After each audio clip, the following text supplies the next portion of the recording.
Power Records presents The Curse of the Werewolf by Night. The man I attacked was dead. These are the first words spoken aloud by Jack Russell in a surprised and ominous tone. The comment's impact hits hard after an unnamed narrator boldly proclaims, Power Records presents The Curse of the Werewolf. Don't expect a watered-down Saturday morning cartoon werewolf hero. The werewolf in this bookend record set is a feral, vicious killer. Therefore, the fact reported in the 1980s official handbook of the Marvel Universe noting the werewolf never killed anyone isn't correct.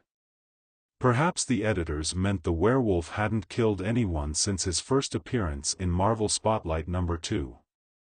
A revamped version of the February 1972 issue provides the bulk of this adaptation. Werewolf by Night comes alive through Power Records. Finding back issues of Marvel Spotlight's second issue was not going to be easy or cheap in the 1970s and early 1980s, but the partial reprint of Werewolf by Night's debut remained available and accessible in toy stores thanks to Power Records.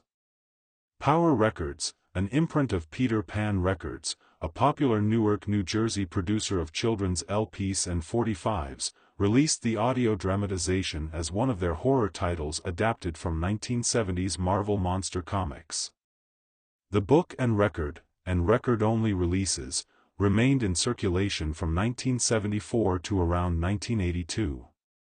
Retitled Curse of the Werewolf, likely inspired by the Hammer Wolfman movie of the same name, this issue edits together the narrative disparate Marvel Spotlight No. 2 and Werewolf by Night No. 15 to craft a mostly coherent story with the same art, but the writing undergoes major plot and dialogue.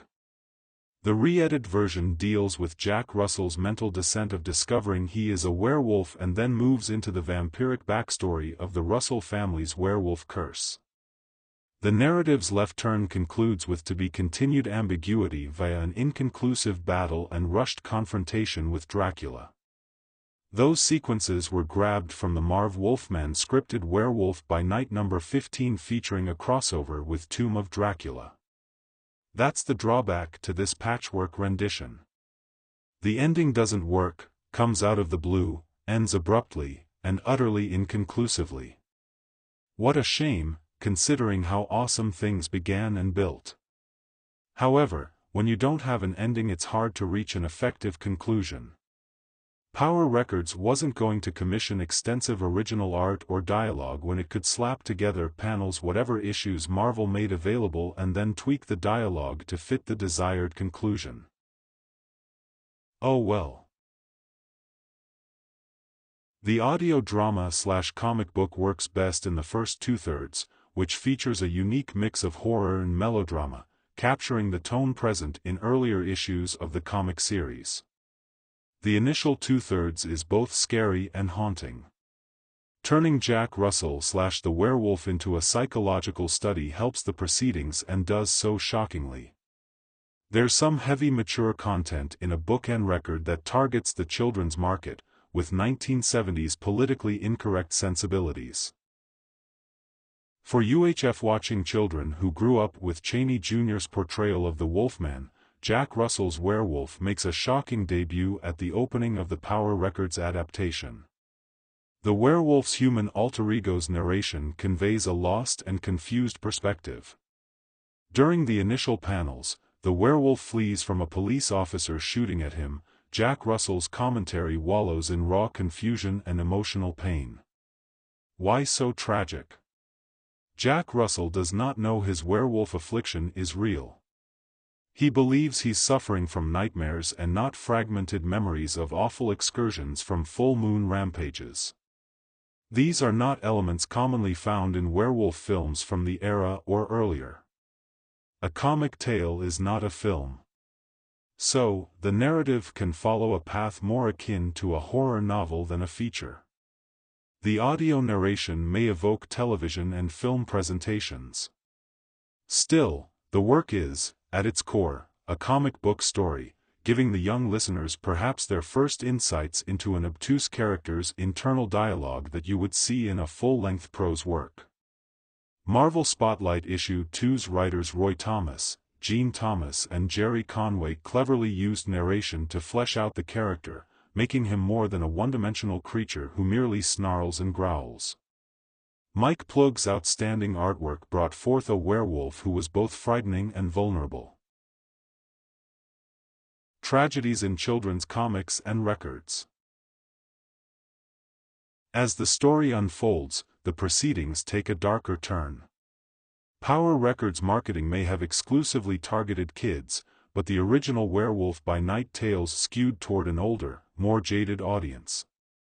No one lightened anything up for the record-listening kiddies. Once 18-year-old Jack Russell discovers his werewolf curse, he also learns there are worse terrors the young man must face: his family's human fragility.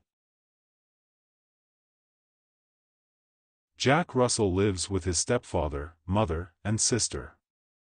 After he transformed into the werewolf on one night of the full moon and left the house, his mother searched for him. Her search ends in a car accident and, near death from her hospital bed, she tells Jack Russell about his father. The elder Russell was a werewolf who was eventually killed by villagers after a rampage. Jack Russell's mother reveals his father was a very good man, but the werewolf's curse turned him into the proverbial wild animal. Having lost his father as an infant, Jack Russell now loses his mother as she succumbs to the injuries from the car wreck. Young Russell's stepfather definitively puts guilt on the young man's shoulders by saying had Russell not been out that night, his mother would not have been searching. The accident would not have happened had Jack remained home. Jack Russell's stepfather does not know the young man is a werewolf and cannot control himself on the night of the full moon. However, Jack Russell does not use the curse as an excuse, and bears the brunt of personal guilt. Unbeknownst to his stepfather, Jack Russell did not leave of his own accord. The werewolf's curse is what led to the tragic scenario. This is the true curse. As long as he remains a werewolf, Russell will always be a threat to others and never live a stable home life. His father made the mistake of trying to live a normal life, believing he could outrun fate. The true tragedy is the hereditary continuation of the werewolf curse led to Jack Russell's mother's death. Matricide is a deep subtextual theme to be found in a pulp terror comic. During the early 1970s, DC and Marvel comic books did delve into social commentary quite overtly. In this work, the commentary is more subtle but no less impacting. The curse of the werewolf could take many forms. The connecting thread among these forms would symbolize a destructive element capable of ruining a family.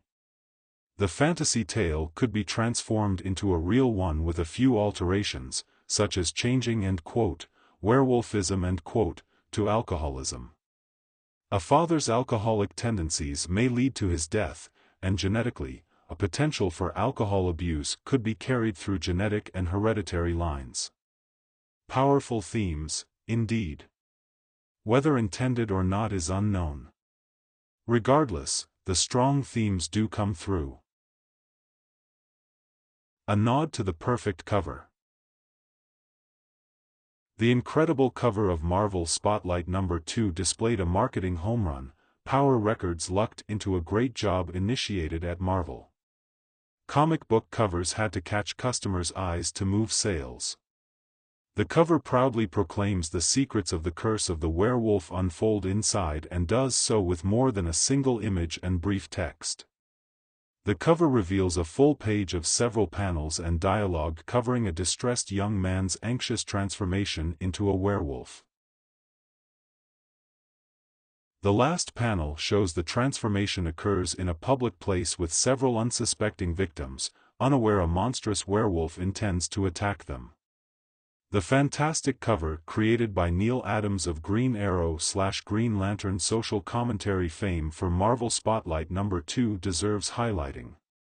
Likely, Roy Thomas wrote the text since he held an editorial position and initially came up with the idea for a monthly werewolf comic book. All who worked on this cover deserve massive praise. From a marketing perspective, the cover is perfect. Any horror comic book fan who saw this excellent, eye-catching cover had to be hooked.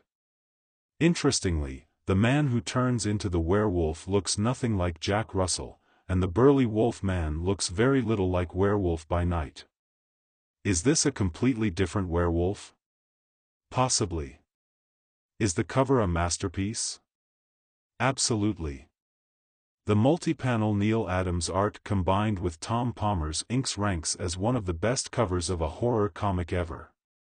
The slow transformation of the young man into the beast under the full moon's light captures the frenzy and confusion of the werewolf's curse. The werewolf's proximity in the foreground and humans in the background have a chilling subtext. The strange, mysterious, and unknown often lurk around the corner of known reality.